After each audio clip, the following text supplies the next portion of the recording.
Welcome to the Shooting the Q podcast presented by Heath Riles Barbecue with tips, tricks, and an inside look at some of the top pitmasters in the game. Now here's your host, Heath Riles. Welcome back to another episode of Shooting the Q. Today we are joined with Miss Aly Romero. How are you doing today? I'm great. Thanks for having me. So for everyone that don't know you, kind of tell everybody who you are and how you got started in your culinary journey. So I am a private chef located in South Lake, Texas. So I am about 30 minutes from DFW and Fort Worth. And I have been cooking for about 25 years. I decided to go to culinary school after I lost my dad in 2013 and kind of start my second chapter in life. And so I did culinary school. And that's where I really started kind of getting even more into grilling and cooking outside and all of that, because we were cooking across, all kinds of cuisines and using all kinds of different, grills and things in the culinary school classes that I might not have been as familiar with prior to that. So I did that, and then kind of just decided to start putting that out to the social media universe in starting my website, alyromero.com, and just kind of sharing what I was learning, recipes, tips and tricks, things like that. And it just kind of all happened organically to really roll into a private chef business where people wanted me to cook for parties, donate to school functions, things like that. So I did that in the Bay Area in California for about 8 years or so. And then for the last 3 years, we have been in Texas. So that's obviously expanded my knowledge and all of that even more. But there's been some amazing things that have kind of happened along the way that then have led to my most recent cookbook being launched last year called Gas Fire Heat, which is all outdoor cooking, grilling, smoking, griddling, with really kind of my culinary twist on all of it. Well, you sent me a copy of your cookbook, and I actually have it, and I don't have it here with me today. I carried it to my farm. That's it. I carried it to my farm to look through. Honestly, you've got some really, really good recipes in there. I'm definitely going to have to try some of them out and put my own twist on a few of those for sure. So what inspired Thank you so much. What inspired you to get started writing the book in the first place?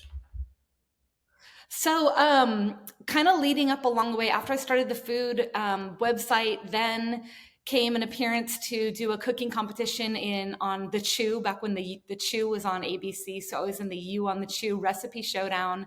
And then that led to a live cooking appearance on Good Morning America. And so that was fun. That was a couples cooking competition. I dragged my husband with me, and the producer said, "Does your husband cook?" And I said, "Absolutely, let's go." So we did that. And then that led to being cast for the Great Food Truck Race on Food Network back during COVID. So actually we were cast in, I want to say it was end of February. I always have to go back to that date of March 13th, which is forever ingrained in my brain. End of February, we were cast to go. We didn't know where we were going to go yet. And then COVID happened, and the casting producer called and said, "We're on hold for now, so don't call us, we'll call you." And 7 months passed, and then it was October, and the phone rang from Burbank, and they were casting for 2 seasons. They said, "Do you want to go somewhere warm? Do you want to go somewhere cold?" And I said, "Definitely, we want to go somewhere warm." And then we found out about 2 days before we were leaving that we were going to be going to Alaska in October. So it made for some great TV for sure. Well, so anyway, to answer your question, so the Food Network then after that aired, that was when I got the cookbook deal. So that's kind of what led into the cookbook and writing it and really just putting my culinary twist on it. Like I said, I was born in New Zealand, lived in Hawaii, lived in California most of my life, both North and Southern California, went to college in San Diego. And so it was really just kind of taking an idea of the flavor profiles of places I've lived and traveled, and how can I incorporate that into the outdoor lifestyle of grilling and smoking and all of that, to really just make it more of a, what can we do to get creative with it? Well, it sounds like the places you have lived has really had an influence on your culinary journey, because I've visited a lot of those places and around, and I don't want to say that some of them are the same, but I think some of those locations you lived in, some of the flavors kind of marry together really well. because of all the food cultures around all those different areas, right? And so Right. incorporated into grilling is pretty awesome. But I have to go back and ask, tell me more about the Great American Food Truck Race in Alaska, how it went, what you guys had to do, and how cold was it? Oh my gosh. It was one of the craziest experiences of my life. I mean, we were three girls, like I said, from the San Francisco Bay Area. And because we didn't know exactly where we were going until pretty soon to where we were going, again, they're just coming out of, through COVID. So we showed up in Anchorage with like jeans and some cute boots that we thought we were going to be like fine in. And we immediately made a trip over to Cabela's and had to actually buy like some snow pants. I mean, there were 60-mile-an-hour winds coming through the truck. And then you have a production crew. And at that point, it was like a pod that would follow us. So we all kind of stayed together. So the production people would be coming in the back door. And every time they'd come in the back door with a big, equipment and all of that, winds would gush through, aluminum foil would fly. So anything you had that we were trying to warm or cook or whatever, it was near impossible. So it was some of the challenging cooking, most challenging cooking that I've ever done. But at the same time, it was one of the most amazing experiences I'll never forget. Well, I guess we have something in common. I did air on one episode of the Great American Food Truck Race when it come to Memphis one time. Oh, amazing. Oh, that's great. I helped judge some of the food trucks that they done on Beale Street, and the barbecue was themed. And I don't even remember. It's been so many years ago. It's probably been 12 years ago now, 12 or 13. But I don't even remember who won that. But it was a really, really good experience for us. That was my second time to do any TV stuff Yeah. like that, and it was really cool. I had went to Hollywood and done a commercial for Bank of America one time, and that was a Okay. life-opening experience when I went to a casting call just out of the blue off a whim one day, and ended up getting the call we did, and we went to Hollywood, and that was a cool experience. That's It fun, right? was. It's fun. It was cool. It was, I but like cooking on TV, but it's like it's not for everybody. well, I think a lot of people don't understand how it really comes together and how hard it is. You seem like you're probably a perfectionist like me. I look at your Instagram and things like that, right? And so you tell your story on a plate, right? Mhm. Or on a Mhm. cutting board or whatever. And a lot of times everyone don't see what it takes to get that perfect shot. Whether it's for Right. Instagram or whether if it's for TV, it's 10 times as bad. And the Mhm. food that you're getting a shot from is never going to get ate because it's going to be cold. It's going to be, it's so many tips and tricks to get those perfect shots. A lot of people never see any of that hard work that goes Yep. into it. Exactly. And that kind of relates too with my private chef business. It's amazing how people don't really understand sometimes kind of what goes into that. So if you're doing like a 3-4 course meal for 15 people, I'm not stopping at the store on my way over to show up with like bags of groceries. This process has started 2-3 days prior with all of the shopping, the prepping, the sauces, the marinades, if there's a dessert, I mean, whatever there happens to be, there's days of work that goes into it so that you can make it a seamless kind of restaurant experience once you get to somebody's home. So that it's all kind of ready to go. Otherwise, they wouldn't be eating till 2 a.m. So walk me a little bit through that as a private chef. When somebody calls you and says, "Hey, we want to have a dinner party and we're going to have 20 people," kind of walk me through your steps of what you do, if you don't mind me asking that, of how Yeah. you accomplish that dinner, and do you have any help when it gets to their house as far as grilling off proteins or smoking Mhm. proteins or anything like that? Mhm.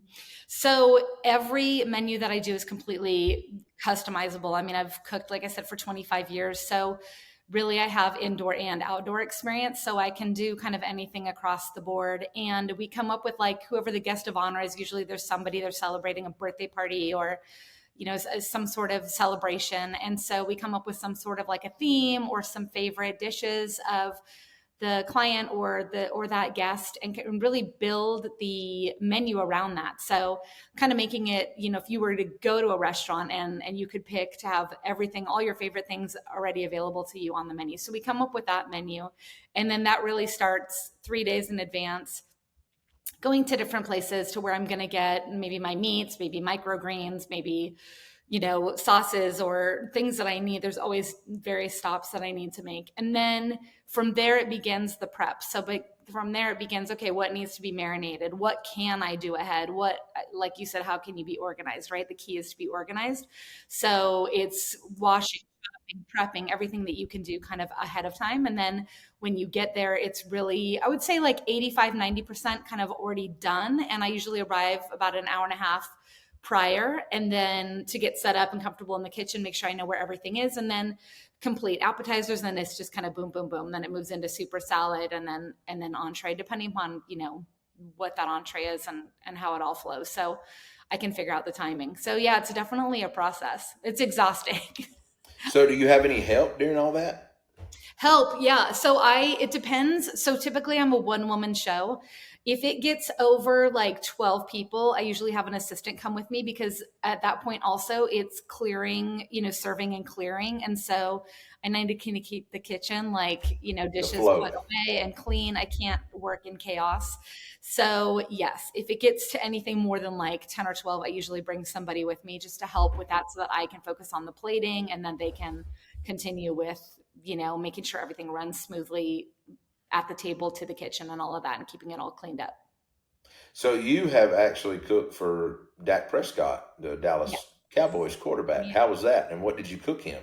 That was amazing. He was a guest of honor at a dinner, and I had Wagyu short ribs from Allen Brothers that came in from, I can't remember if it was either their Chicago or their Texas plant, but they were amazing. And I did a braised red wine short rib over truffle mashed potatoes, crispy pancetta, and some fresh chives. We did a couple of appetizers. I think I did like a brie with, at that point, I can't remember. I usually change up my brie depending upon the season, but sometimes I'll do roasted grapes and manuka honey and candied pecans. And I can't remember. I think we did also like roasted prawns and cocktail sauce, and then some sort of a seasonal salad. So he's a great guy. He was so pleasant and so nice and so kind of down to earth that it was a great experience. Yeah, I know that our mutual friend Matt Pittman from Meat Church Barbecue, he's cooked for Dak several times, and boiled crawfish and all that. And now I think he's doing a lot more cooking for him, since he's become the official pitmaster of the Cowboys. I know, it's a big deal, right? It is. I would, as busy, we're all busy in the culinary world, but Matt, I don't see how he has the time sometimes for some of the stuff he gets himself into. But I guess we all say that sometimes, right? Right. He is a busy guy for sure. He's always on the road or doing something. Well, how would you say that New Zealand to Hawaii to California to now Texas has really had a ton of influence on your culinary journey? I think it's all just kind of the flavor profiles and building, and I love big flavors. So it's bringing in, in New Zealand, there's a lot of lamb, and in Hawaii, there was a lot of, I want to say like farm to table, but really it's just because it's the simplicity of the ingredients, kind of maybe like how you would think of Italy, not the same cuisine, obviously, but like in that way where you're using in the islands what you have, and doing things, grilled, like huli chicken skewers, which huli means turn. And so it's like a take on a Hawaiian barbecue sauce with the addition of pineapple and some of those as sweeteners to your barbecue sauce. And then California, there's a lot of Mexican food, which I am a huge fan of. I actually miss it a lot here because we have Tex-Mex, which people always try to ask me what the difference is between different kinds of Mexican food, and Tex-Mex is very different from like what we were getting in San Diego.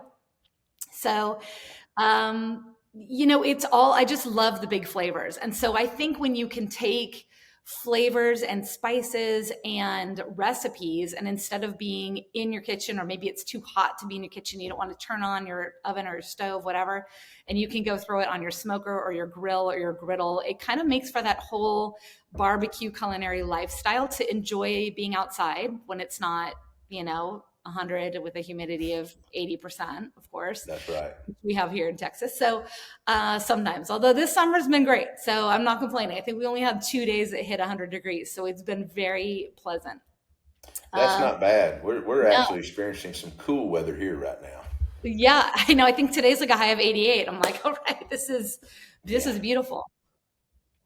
So I think it Wow. all just kind of plays into it. There's so many amazing barbecue books out there and pit masters and people who have been doing true barbecue to their specific region since they could walk and talk. And for me, kind of coming into these different areas, all I can really do in an authentic way is to bring my culinary point of view and incorporate that into the barbecue world, so that I'm not trying to be, the Texas pit master. I'm not trying to be the expert in North Carolina. Like I want to take and learn from all these different areas and then figure out, okay, how can I put my culinary spin on it, where I've had all this experience with indoor cooking, and why can't we go do came from a conference, a Sous Vide barbecue conference in Chicago. And we talked about sous videing, bigger, usually tougher cuts of meat, and the side-by-side taste results of what you get when you sous vide, a brisket at 140, 150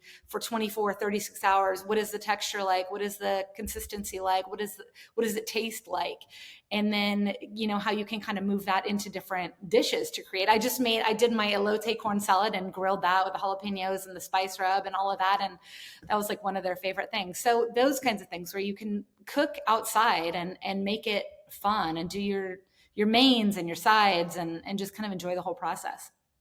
So to ask you a little bit more about the sous vide and the barbecue techniques, that is something I probably should have took that class. I love sous vide cooking, but doing more barbecue with it and larger cuts of meat is something that I have not done.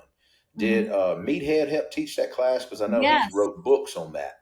Yes, He he did. was there. He was there. So as well as I don't want to mess it up. Pork Mafia, Phil.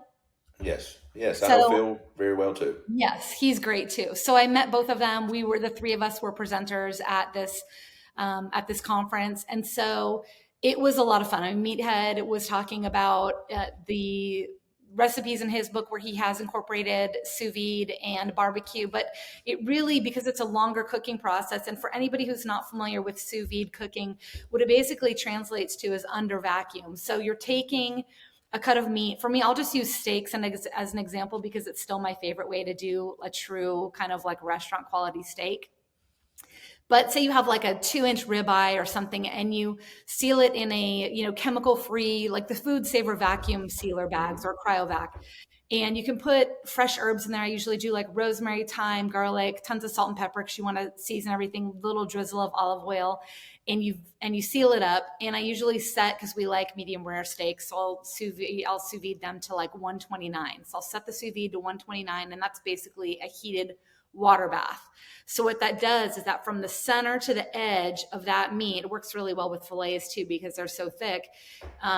You will have 129 between 1 and 4 hours. You can't like overcook if you're doing a steak. These bigger cuts, you obviously go longer than 4 hours. And Yeah. then you pat it. Yeah, go ahead. No. Go ahead. I was going to say, go ahead. And then you pat it completely dry because you gotta be dry to get a sear. And then you just finish searing it. And by the time you sear all the sides and all the edges, you're up to 135. You tent it, let that rest, and you're gonna have the most amazing steak of your life. Where again, it's not like dark pink, light pink, grayish, brownish crust. You've got center to edge, 135. Thin layer of crust. So it's an amazing technique, and that's just one example. Yeah, I use mine to cook steaks with all the time. At least I'm gonna say at least probably 7, 8 times a year, especially when you can stick it in and like you said, 1 to 4 hours and don't worry about it. You can prep your salads, you can do your potatoes or dish or carrots, whatever you're gonna do, and have everything ready. And then all you got to do is go out to the grill. And I sear mine off on a grill a lot of times. Yep. Sometimes I do use a flat top if I'm doing about a dozen fillets, like at Christmas or something. For Christmas Eve, I'll use a flat top and get it screaming hot and do them on a flat top just to get them all done at one time instead of having to sit in there. I kind of make me some butter and garlic and all that up on the side and let it boil, baste them as they go. So That's kind of do a fast method. But I never have done a brisket to experience that. So can you tell me a little bit about the brisket, how that went and how long you cook it and all that? Yeah, so those were mostly prepped before I got there, but they did I think like 140 and 150 in like 24 and 36 hours, and you just get different, like there was one, and I don't have it right in front of me, and I was kind of in the back prepping when they were talking about a lot of the different times and temps, but I made the brisket I had, which was the 150, I think, for 36 hours. And I had that for brisket street tacos that we did with just like some cilantro and pickled red onions. And then I served that with the elote salad. But you can sous vide it and then like throw it on the smoker so that you can still get, I mean, anytime you sous vide, you really want to finish it, because you take, as you know, a piece of meat out of a sous vide bath and it looks raw and kind of jiggly. It's not appetizing. So right. you want to finish it somewhere. So like you said, the grill, the griddle, the smoker, whatever kind of flavor you're looking to infuse into that. But the brisket was great. So mine was like a little bit, like it was super tender and not like fall apart, but it was tender enough that when I was able to kind of chop it up and throw it in some street tacos, nobody was, chewing on it. It was great, a great flavor. Wow. So I have to ask, what did you do before you got into your culinary journey? Way back when. So I mean, I was a mom. I was a mom. So our first daughter was born in 2003. So at that point, I was doing some real estate. Actually, I had my real estate license. I always kind of wanted to kind of keep my foot in the door in the business world. And so I was home with her. My husband has always traveled a lot for work. So somebody needed to kind of like hold it down. And it's a partnership. So you do what works for your family. And so that's what I did. But I always enjoyed cooking as a hobby. So for me, I would cook when my dad would come and visit from New Zealand. He would visit like 3 months at a time and wake up in the morning and say, "What's for dinner?" And I was like, oh my gosh. But it really ingrained in me as a young adult who then was cooking out of necessity. Okay, I've got to feed my family. We enjoy eating great food. We're real foodies. So how do I figure this out? How do I keep learning? How do I make this work? And then it became, really important to me that no matter how busy the kids were or the sports or whatever, when my husband was in town, that we would all sit together and have dinner and enjoy it. And that's the half hour out of the whole day that we'd get to spend together and catch up and kind of reconnect. And so that just became really my focus, was the family table, at the end of the evening. And then that, when I lost my dad, then it was, okay, how can I take this up a notch? Because I think everybody should keep learning. Things are always changing and evolving. And if you stay stagnant, then that's just boring. You always should be learning and trying new things. So I just kind of wanted to keep going and see what I could learn. I guess kind of a foodie nerd. Well, and I'm the same way. I really wish that I would have went to culinary school. I'm 100% self-taught, and I'm not a chef by any means whatsoever. I just love food. I'm a foodie just like you. And Mm-hmm. I think when you take that passion, and a lot of people can see it on the plate, and I think that's why I love cooking so much, because you don't see too many people that are negative over food. Right. Food brings people together. It makes people Yeah. smile, Yeah. and it makes people want to get together again. When you're at a dinner party or something like that, I don't know. People say, "Oh, when are we going to do this again? When can we Mm-hmm. do this again?" It's never enough of that, if that makes sense. Right. And I go into the whole story of telling people I love the family reunions back when I was a child, all the food and all the camaraderie it was, and playing with your cousins and your nieces and nephews and seeing everybody. It's just not like that today. And I really Mhm. wish we had more of that, I do. truthfully, because Yeah. I really feel like we need that today in today's world for sure. Exactly. Um, Yeah, I think it definitely brings people together. And I mean, a dinner I just did about a month ago, it was for 5 couples who had all traveled to Italy together. And so they wanted to kind of get back together. And so I did an Italian themed dinner for them. So it's those kinds of things, because like you said, food really brings people together, but it also ingrains, pleasant memories. It's something where you want to sit around and chat and discuss and enjoy an experience, rather than just, it's like, living to eat instead of eating to live, right? It's just like the focus of, yeah. that's a great way to put that. Great way to put it. So, how tough was the transition going from real estate and really just trying to be an awesome mom, to devoting yourself to learning that culinary world when you started that and getting better and better and better?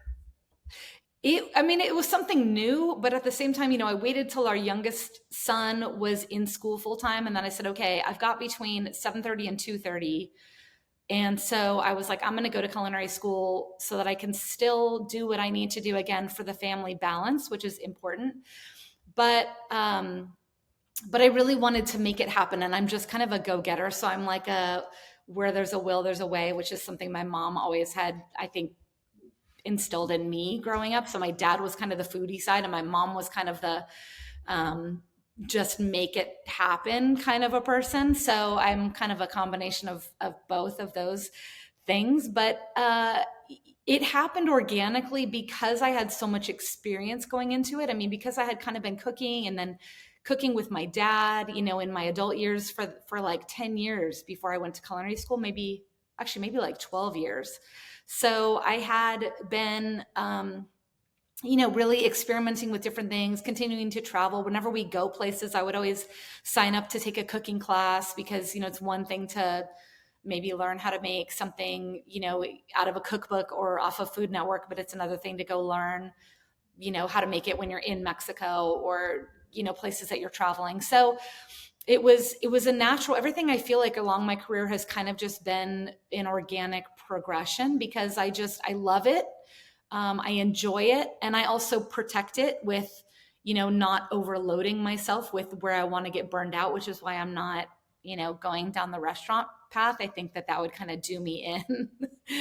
I think that would do us both in. Right. 100%. I don't want to, I don't think I want that either. I think a lot of people don't realize the commitment to a restaurant these days. Mm-hmm. I have a lot of friends, I'm sure you do too, that own restaurants and you put out great food, but putting it out to the masses is a lot different in a restaurant setting and executing it every day with food costs, labor costs. Everybody wants to make $25, $30 an hour. It doesn't matter anymore. And it is, I don't know, the food scene is changing so much constantly, if you ask me, because all the videos that we do and cook, I think COVID really showed people that they can cook this food at home. They don't have to go out. They can get a better meal, cheaper. They can be with their family. They can have friends over for the same price as they can going out and just two people eating.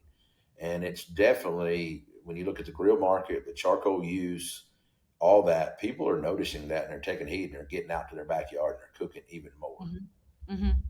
Yeah. So really, really cool to see that happening. So along the way from you transitioning to that, did you face any real challenges or speed bumps in the road while you were making that transition?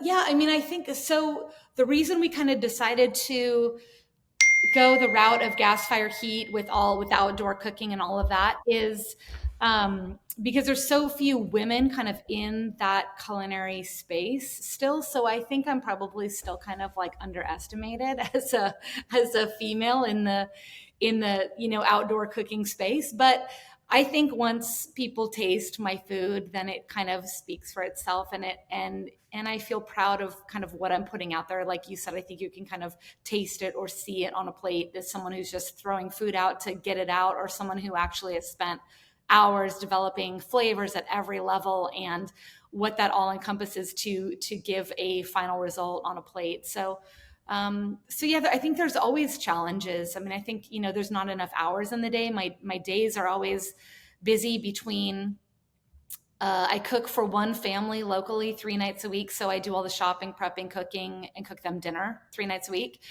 And I've done that now for 3 different families, like 1 year, and then I've just started with a new family. Then I kind of sprinkle in these private chef dinners as they come about. So those are typically 10 to 15 people. I really don't like to get above 20 because I'm not a caterer. I don't want to put all the food out and have it burning on the bottom through a sterno candle and things like that. And then the cookbook, and I actually just finished the manuscript on my second cookbook. So that's the big news. So the second cookbook is going to be published next fall. And so I'm really excited about that. But I'm always cooking lately. So if I'm not cooking for us, I'm cooking for another family, or I'm cooking for a party, or I'm cooking for the book. So that's when I talk into kind of protecting it, that I really make sure that I don't overload too much, because writing a book is almost a full-time job in and of itself. Yeah, I'm kind of dreading that journey myself. I am wanting to get started with one, and I know how much hard work it's going to be, and I'm starting to kind of set stuff up for that now. So I don't know. We'll see how it goes, but I know cooking all those recipes and getting those perfect shots are a lot of hard work. Mhm. So talking about a private chef and you doing that, how did you really get started with the private chef journey and advertising you were available to cook for people? So that started in California, and it started really with just kind of donating some dinners to. I always give back to like our local community wherever our kids are in school, and people were asking me to kind of cook for things, or we would have dinner parties or gourmet clubs, and okay, everybody brings something, and it just kind of evolved into that, and that was really a big part of that was social media, I would say. So my Instagram, my website that I had started, and I was just back then Instagram was so easy. I mean, like you said, it takes a lot to like set up the perfect shot, but you cook something, you photograph it, you throw it on Instagram, and you're done. None of this like editing and lighting and having to make noises. And Yeah. if I could like have somebody edit my videos, it would be worth its weight in gold. It's just so, again, that's another part of kind of the job now, is to keep up with everything you can post on social media to keep, the flow going.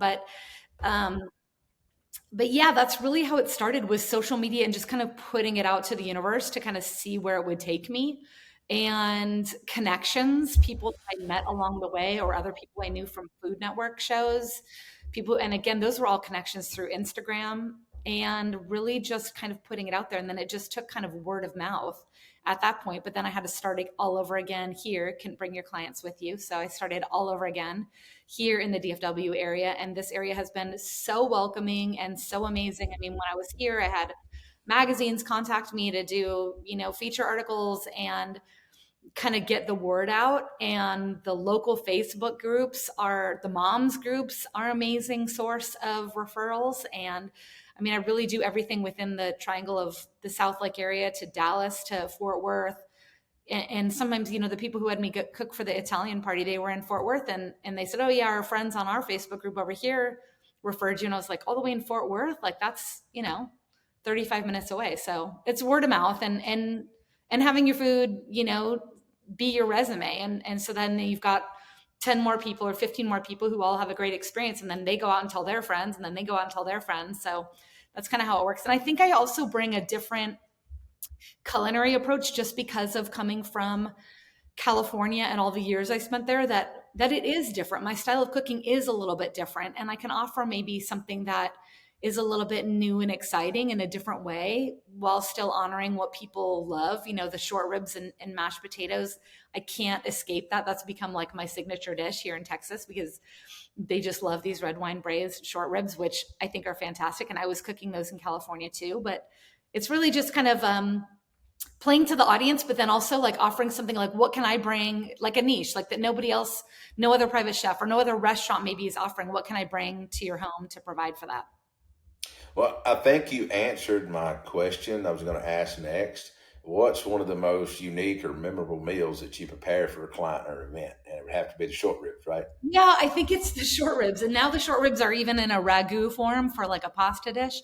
So they are great. I feel like I haven't met anybody who's like, ew, short ribs. I don't like short ribs. Like, who doesn't like short ribs? So I do a process with them where, because I do like the bone in short ribs, I feel like when they braise, like they get a lot of more flavor to them. Hmm. But I do a process now where I kind of remove carefully with a really sharp knife the short rib meat from the bone, and then I kind of sear everything, and then I put it back together to braise kind of on the bed of like the veggies and the short rib bones and all of that, and kind of set the meat back on top. And then that way you're not getting like that connective tissue that most of it breaks down, but some of that, people are cutting off, and sometimes that ends up being half the short rib. So I try to alleviate that from the beginning, but while still getting a lot of the flavor. I mean, I've spent a lot of hours now making short ribs. Yeah. Well, So that's, I know exactly what you're talking about with that fat vein that runs under there sometimes. mhm. Exactly. And sometimes it renders all the way, and sometimes it's like, it's just a little bit of jelly Yep. there. Maybe that's not a proper term, but I know exactly what you mean with that. Right. Have you been asked to cook something unusual or unexpected for a client, and how did it turn out if so? Unexpected or unusual. I mean, the things that I get that are unexpected or unusual, I have had requests for full 5-course vegetarian or vegan meals, in which case I just say, I'm not your girl. That's right. So, That's right. I mean, that's not I know where my strengths are, and that is not it.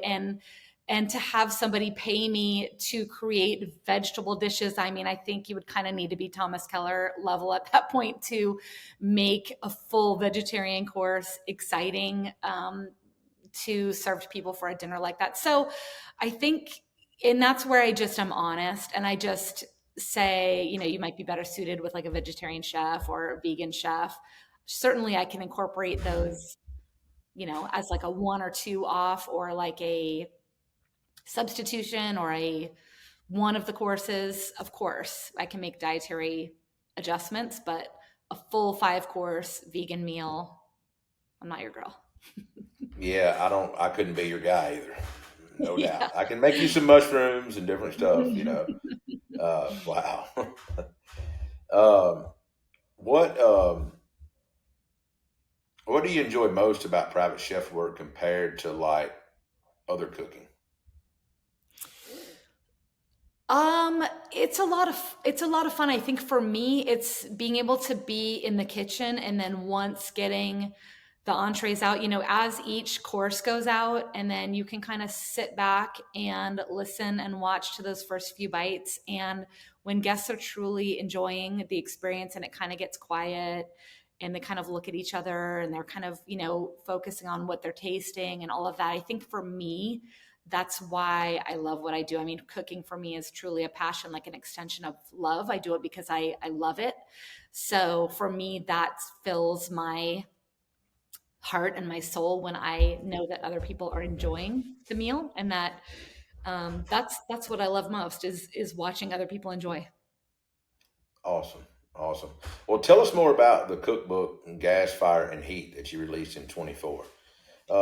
For people that hadn't seen it yet, kind of tell us a little about some of the recipes in it and some of the unique dishes. Yeah. So there's some things that I did. I'll choose one here if I can just turn to it quickly. But I did.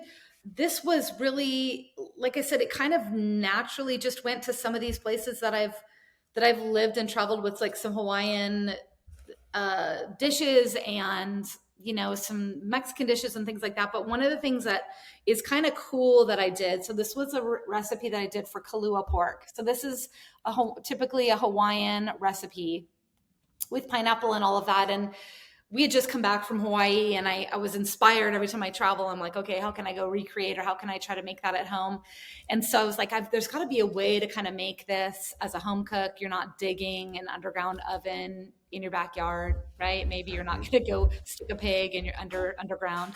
So I discovered, or I thought, okay, well, if they're wrapping this pork in banana leaves, maybe I can get a similar flavor if I do this on my smoker. So what I did was I had a pork shoulder, and I wrapped it in banana leaf. Well, I seasoned it with like Hawaiian sea salt. I think that was basically it. Hawaiian sea salt, just like they do there, and banana leaves, and then wrapped it in foil, I think twice, because a ton of juices come out. And then like a tin, in an aluminum tin. And I threw that on actually I seared it first. I seared it first on all sides, let it cool, wrapped it up, put it overnight on my Traeger, and just low and slow for like 12 hours. And it was just shreddable, and it had the most amazing flavor. And it was like, okay, you can find ways to do things like this at home.